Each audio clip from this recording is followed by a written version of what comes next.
So I would say in general, when we're trying to minimize food sensitivities, one of the things that you are trying to do is try to eat a very varied diet. So that's why I tell people it's not bad for you to eat eggs every single day. It has nothing to do with cholesterol, has nothing to do with saturated fat, has nothing to do with that. It just typically, I find that most people, if they're eating the same 10 to 12 foods every single day, all the time, the chances of them creating a food sensitivity goes up. Because there's a certain amount of stress to your GI tract that happens over a period of time. So you can have what we call leaky gut, right? So basically what it is your small intestines where your body absorbs a lot of nutrients. There's what we call tight junctions. So these tight junctions are like this. So they're butted together like riot police. So their job is not to let the rioter to get through to loot the store. So the rioters can be anything from chemicals, it can be bacteria, it can be your chicken you ate, your broccoli, your carrot, your oatmeal, your whatever. So the riot police is trying to prevent those rioters from getting through.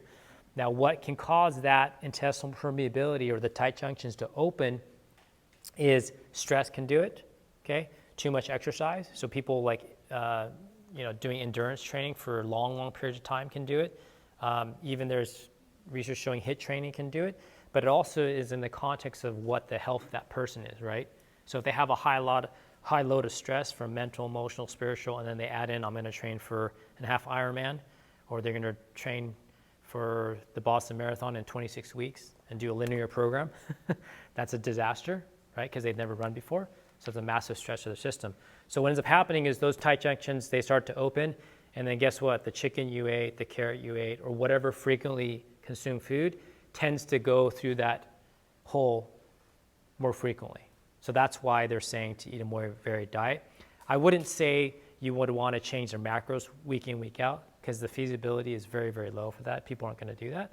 But I would say to try to vary your foods around. So eat with the seasons, eat a varied vegetables, proteins, and so forth. But ultimately, at the end of the day, you have to look at someone's probably stress load. So if they're having kind of very funky, varied symptoms, and you're like, what the hell is going on? And they're having you have to ask the poop question, like, dude, are you pooping every day? Are you having loose stool every day? And they're like, yeah, I have to run to the bathroom 3 times in the morning, and it's pretty bad. I go, well, there's an issue going on there you have to address. Otherwise, they're not absorbing nutrients and not getting what they can out of their food, even if it's organic food. So those are the things that you may have to think about. I'm here to help you with that, guys. My time is ending with you. So